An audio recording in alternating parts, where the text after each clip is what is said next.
Hello children. Today we will be seeing valency, isn't it? In previous class when I was writing the valency of an element or the radical, then I was using the term either the positive and the negative, isn't it?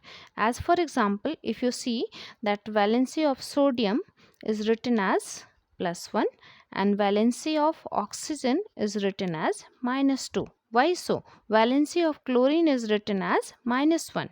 So why it is so? Isn't it? Sometimes we are using plus and sometimes we are using minus sign, isn't it? What's the meaning of it? So to understand this, we must have clarity of that the why the elements combine together and what are these numbers denoting for, isn't it? So suppose that if any element is going to combine together, then that means a bond is going to establish between them. Okay, so I'm taking the example of very simple example, that is of combination of sodium and the chlorine, isn't it? So sodium and chlorine, these are the two elements, and if we see their atomic number, then the sodium is having the 11 atomic number and 23 mass number. So chlorine is having the atomic number 17 and mass number is 35, isn't it? If you see their electronic configuration, then what will come out of this 11 and 17, what will be come out?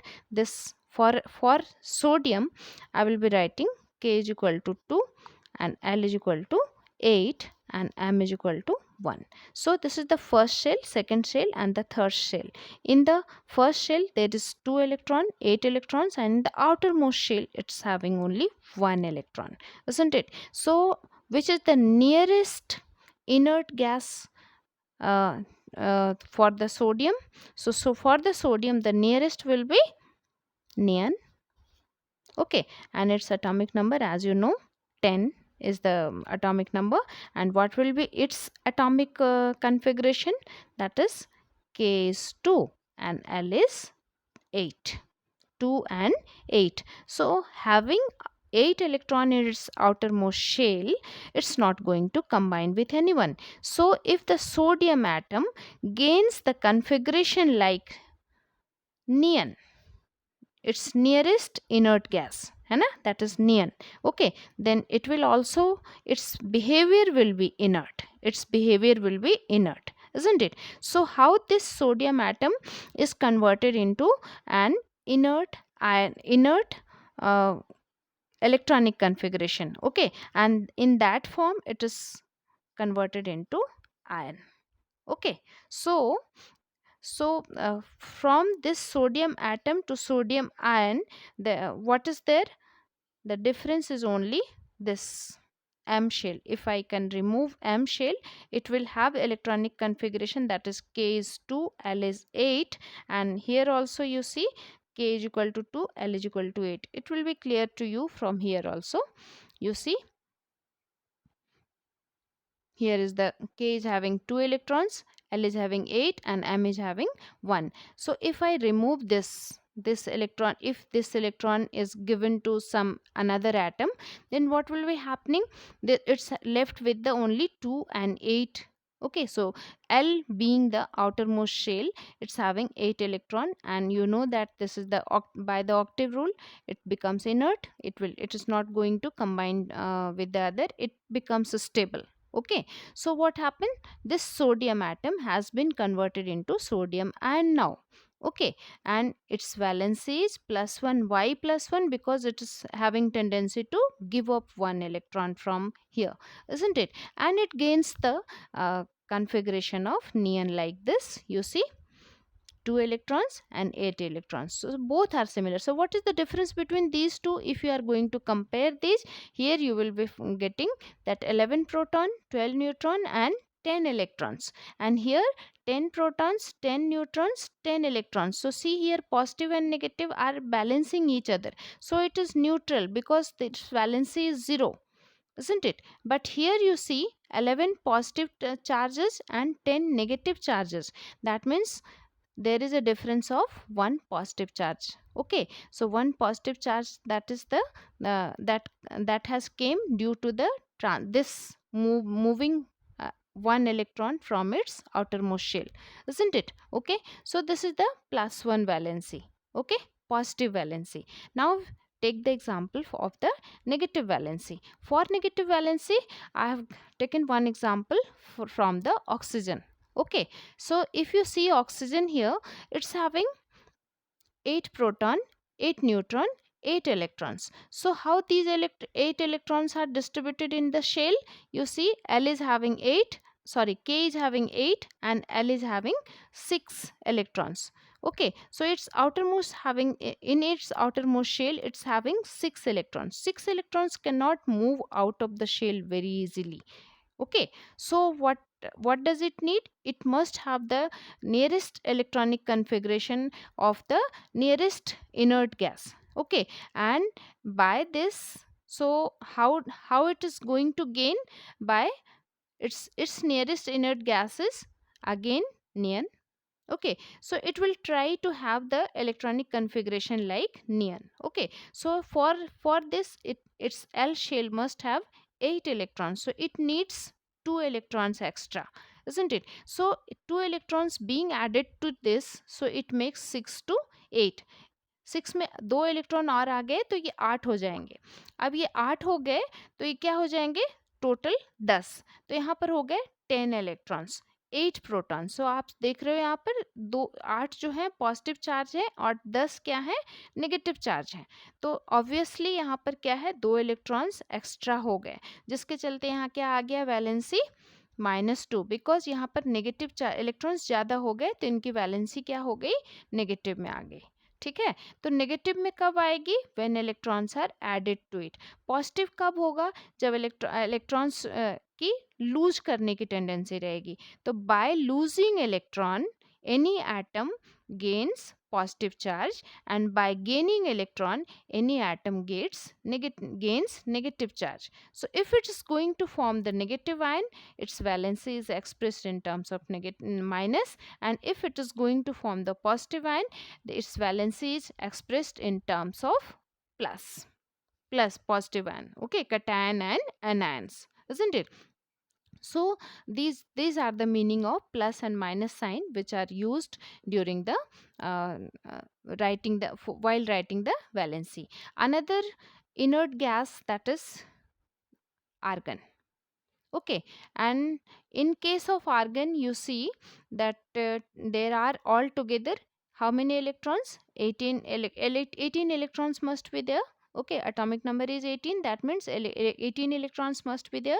K is having 2, L is having 8 and M is having 8 electrons. Okay, so outermost shell is again having the 8 electrons. So see the similarity between the argon and the neon here.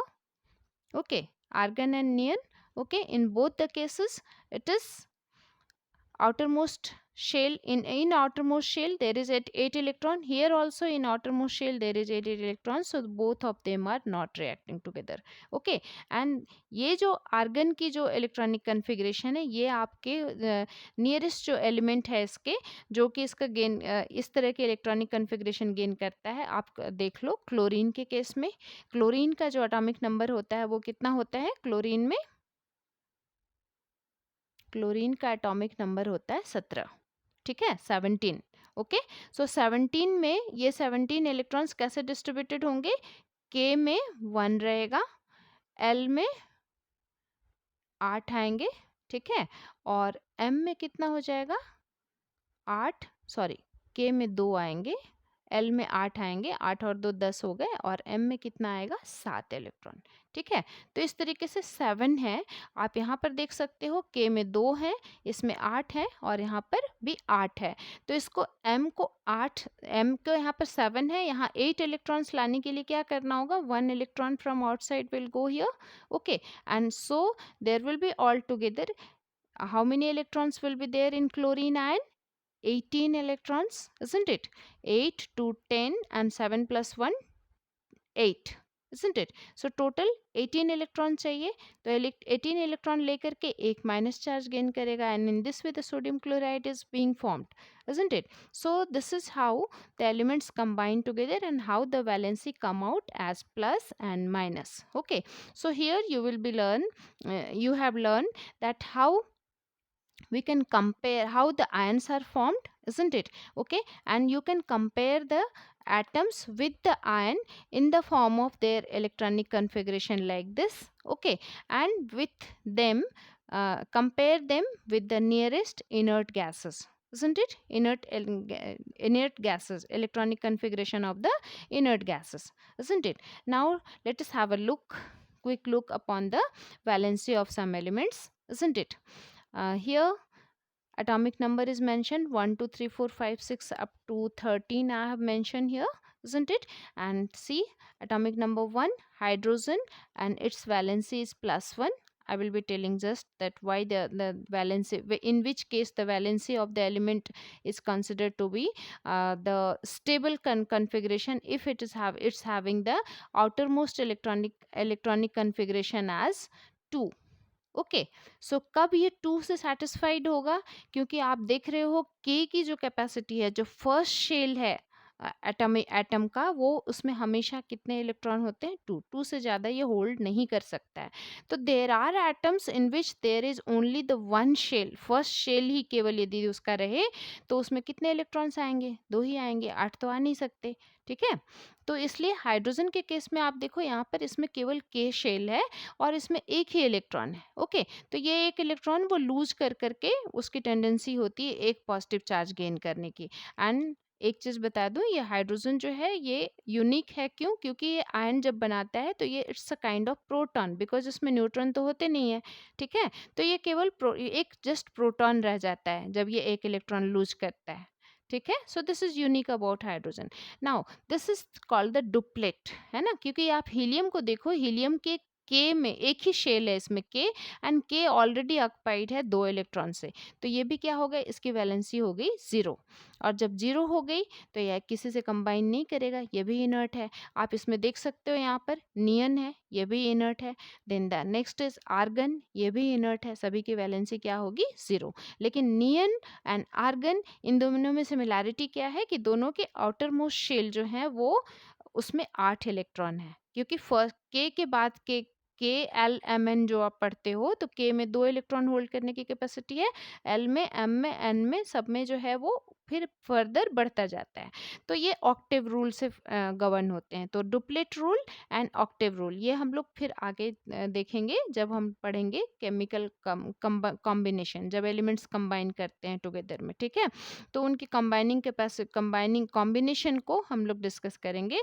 जब bond formation देखेंगे उस समय आप duplet and Octave rule को हम लोग detail में देखेंगे। Almost it is clear from here also. Okay, so see here 2 है हीलियम के लिए और यहाँ पर 0 वैलेंसी आ गई। यहाँ एटॉमिक नंबर 3 है, ये लिथियम है। यहाँ ये एक है इसकी ये चार्जेस, ये एक इलेक्ट्रॉन डोनेट कर करके डुप्लेट, स्टेबल डुप्लेट बनाएगा। बेरिलियम की देख सकते हो, यहाँ पर भी इसके 4 हैं, तो ये इसकी टेंडेंसी है 2 इलेक्ट्रॉन लूज करने की। ठीक है, तो ये भी हाइड्रोजन हीलियम के जैसा नियरेस्ट कन्फिग्रेशन गेन करेगा। आप बोरोन देख सकते हो, बोरोन के पास में 5 इलेक्ट्रॉन है, तो फर्स्ट में तो 2 हो गए, बाकी 3 एक्स्ट्रा हैं, तो वो 3 एक्स्ट्रा इलेक्ट्रॉन डोनेट करने की इसकी टेंडेंसी है। तो ये इसकी वैलेंसी क्या हो गई? +3 हो गई। और ये क्या है? बोरोन जो है ये फिर किसके समान कॉन्फ़िगरेशन गेन करेगा? हीलियम के जैसा। लेकिन उसके बाद जो एलिमेंट्स आ रहे हैं आपके, कार्बन, नाइट्रोजन, ऑक्सीजन, फ्लोरीन, नियन, नियन को छोड़ देते हैं, सोडियम, मैग्नीशियम, ये सारे में आप देखोगे सारे ऑक्टेव रूल से गवर्न होते हैं। आप कार्बन की देख लो, यहाँ पर ये 6 है, तो आउटर मोस्ट में कितना होगा? 2 निकाल देते हैं, यहाँ पर कितना बच गया? 4। तो 4 जो है, ये जो है यहाँ पर हमने प्लस और माइनस क्यों नहीं लगाया है? क्योंकि ये प्लस माइनस दोनों होते हैं, ये शेयर करता है, कंप्लीटली ट्रांसफर नहीं कर सकता, है ना? कंप्लीट ट्रांसफर नहीं करता। कार्बन क्या करता है? शेयर करता है इलेक्ट्रॉन्स को। ठीक है, तो 4 हो गए। हाँ, तो कार्बन की वैलेंसी 4 हो गई। नाइट्रोजन के आप देख लो, यहाँ पर 2 है और यहाँ पर 5 है। इसके बाद 2 और 5 आएगा, तो 5 को कितना चाहिए? 3 और चाहिए 8 बनाने के लिए, और चूंकि इलेक्ट्रॉन्स चाहिए इसलिए यहाँ पर वैलेंसी क्या हो गई? माइनस हो गई। ऑक्सीजन की आप देख रहे हो, वैलेंसी -2 है, फ्लोरीन के -1 है, नियन तो 0 हो जाएगा। सोडियम के पास एक एक्स्ट्रा इलेक्ट्रॉन है आउटर मोस्ट 8 से, एक एक्स्ट्रा है, तो एक इलेक्ट्रॉन ये दे करके पॉजिटिव चार्ज गेन करेगा। मैग्नीशियम में दो इलेक्ट्रॉन डोनेट करने की टेंडेंसी है, ये भी पॉजिटिव चार्ज गेन करेगा। एंड एल्यूमिनियम के आप देख लो, यहाँ पर 3 है, तो 3 इलेक्ट्रॉन्स इसकी देने की टेंडेंसी है, ये भी क्या होगी, valency +3, and so on it goes on increasing and decreasing and varies between the 1 to 4, isn't it? Okay, so this is all about the positive and negative valency of an element, and in this way you can learn, practice, have a good understanding of the concept first, then it is very easy to learn. It's not necessary to remember everything, है ना, रट्टा मारने की ज़रूरत नहीं है, आपको क्या करना है, उसको समझना है, और समझ लोगे तो फिर आपके लिए आसान हो जाएगा कि इन चीज़ों को याद रखना, ठीक है, और इनसे गलतियाँ नहीं होंगी। और दूसरी बात है, अभी जो पैटर्न आपका है, जिस तरीके से case based pattern, case based हो गए, या फिर आपके असर्शन रीजनिंग क्वेश्चंस जो हैं, जब तक आपके कॉन्सेप्ट बहुत अच्छे से क्लियर नहीं होंगे तो वहाँ पर क्या होंगे, मिस्टेक होंगे। तो कॉन्सेप्ट बिल्डिंग के लिए क्या है, कॉन्क्रीट कॉन्सेप्ट बनाओ, अपने कॉन्सेप्ट्स को मजबूत करो, ठीक है, और उसके बाद उस पर प्रैक्टिस करोगे तो गलतियाँ कभी नहीं होंगी। और ये जो असर्शन रीजनिंग के क्वेश्चंस हैं, वो उसमें भी आप गलतियाँ नहीं करोगे। So good luck to you, all of you, and have a good day. Thank you.